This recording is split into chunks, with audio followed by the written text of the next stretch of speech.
Hi అండి. అందరికీ నమస్కారం. Welcome to my channel. ఈ వీడియోలో ఏపీ ప్రభుత్వ ఉద్యోగులకు మరియు పెన్షనర్లకు అతి ముఖ్యమైన కోర్టు తీర్పులు ఇవే అండి. దీనికి సంబంధించిన పూర్తి వివరాలు ఈ వీడియోలో తెలుసుకుందాము. వీడియో అయితే ఎక్కడే కానీ స్కిప్ చేయకుండా ఎండ్ వరకు చూసేయండి. అప్పుడే ఇన్ఫర్మేషన్ పూర్తిగా అర్థమవుతుంది. అలాగే ఈ వీడియో చూస్తున్న ప్రతి ఒక్కరు లైక్ చేయండి ఫ్రెండ్స్. ఈ వీడియోని తోటి ఉద్యోగ, పెన్షనర్ మిత్రులతో అయితే షేర్ చేయండి. కొత్తగా మన ఛానల్ చూస్తున్నవారు ఇంకా ఎవరైనా సబ్స్క్రైబ్ చేసుకోకపోతే వెంటనే మన ఛానల్ అయితే సబ్స్క్రైబ్ చేసుకోండి. సబ్స్క్రైబ్ చేసుకోవడం వల్ల నేను చేసే ప్రతి ఒక్క వీడియో మీ వరకు రీచ్ అవుతుంది. ఇక ఆలస్యం చేయకుండా వివరాల్లోకి అయితే వెళ్ళిపోదాము. సో ఫ్రెండ్స్, ఇక విషయానికి వచ్చినట్లయితే ఒక ప్రభుత్వ ఉద్యోగిని తన సర్వీసు నుండి శాశ్వతంగా తొలగించడం అనేది కేవలం ఒక సాధారణ పరిపాలనా పరమైన చర్య మాత్రమే కాదు. అది ఆ ఉద్యోగి జీవితంలో ఎదురయ్యే అత్యంత కఠినమైన మరియు అతిపెద్ద శిక్షగా న్యాయస్థానాలు అయితే పరిగణిస్తాయి. మరి ఆఫీస్‌లో ఏదైనా తప్పు జరిగితే క్రమశిక్షణ చర్యలు తీసుకోవడం సహజమే గానీ, ఏకంగా ఉద్యోగం నుంచి తొలగించడం వల్ల ఆ వ్యక్తి యొక్క జీవనోపాధి పూర్తిగా దెబ్బతింటుంది. ఒక వ్యక్తిని విధుల్లో నుంచి తొలగించే ముందు అతనికి తన వాదనను వినిపించుకోనికి విని తన సైడ్ నుంచి చెప్పుకోవడానికి ఎటువంటి ముందస్తు దరఖాస్తు నోటీస్ ఇవ్వకుండా ఏకపక్షంగా నిర్ణయం తీసుకోవడం అనేది రాజ్యాంగం కల్పించిన ఆహ్, సహజ న్యాయ సూత్రానికి పూర్తిగా విరుద్ధమని ఆంధ్రప్రదేశ్ హైకోర్టు ధర్మాసనం అత్యంత స్పష్టమైన తీర్పును వెలువరించింది. సహజ న్యాయ సూత్రాల ప్రకారం ఏ వ్యక్తికైనా తనపై వచ్చిన ఆరోపణలను ఖండించే అవకాశం ఇవ్వాలి. అలా ఇవ్వకుండా శిక్షించడం చట్టరీత్యా చెల్లదని కోర్టు నొక్కి చెప్పింది. ఈ కేసు యొక్క లోతైన పూర్వపరాల్లోకి వెళ్తే పశ్చిమ గోదావరి జిల్లా అంకివీడు మండలం ఏకేపీఎస్ గవర్నమెంట్ జూనియర్ కళాశాలలో ఇద్దరు రికార్డ్ అసిస్టెంట్లు మరియు ఒక వాచ్‌మెన్‌గా పనిచేస్తున్న ముగ్గురు చిన్న ఉద్యోగులను అకస్మాత్తుగా ఉద్యోగాల నుంచి తొలగించడం జరిగింది.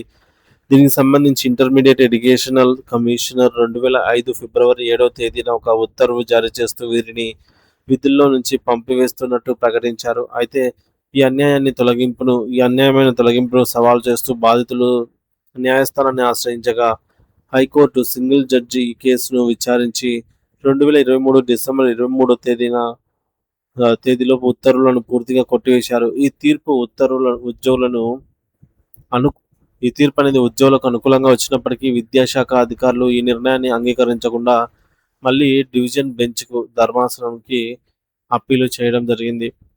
ప్రభుత్వ విద్యాశాఖ అధికారులు 2024లో దాఖలు చేసినటువంటి ఈ అప్పీల్‌ను హైకోర్టు న్యాయమూర్తులు జస్టిస్ దేవానంద్ మరియు జస్టిస్ హరిహరన్ నాథ్ శర్మలతో కూడినటువంటి ధర్మాసనం నిశితంగా పరిశీలించింది. ఈ విచారణలో ఒక విస్తుపోయే నిజం వెలుగులోకి వచ్చింది. అదేమిటంటే ఆ ఉద్యోగులకు సరైన సమయంలో జీతాలు చెల్లించకపోవడంతో వారు తమ హక్కుల కోసం న్యాయ పోరాటం చేశారని, ఆ కారణంతోనే అధికారుల కక్ష సాధింపు చర్యగా అని వారిని ఉద్యోగం నుంచి తీసేశారని తేలింది.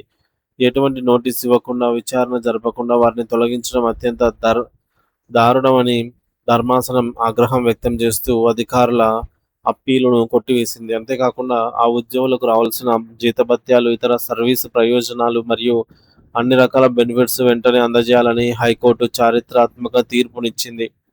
ఇక రెండవ ముఖ్యమైన అంశం విషయానికి వస్తే, ఒక కోర్టు అటెండర్‌ను తగిన విచారణ లేకుండా ఉద్యోగం నుంచి తొలగించడంపై దేశ అత్యున్నత న్యాయస్థానం సుప్రీంకోర్టు తీవ్ర విస్మయాన్ని మరియు ఆశ్చర్యాన్ని వ్యక్తం చేసింది.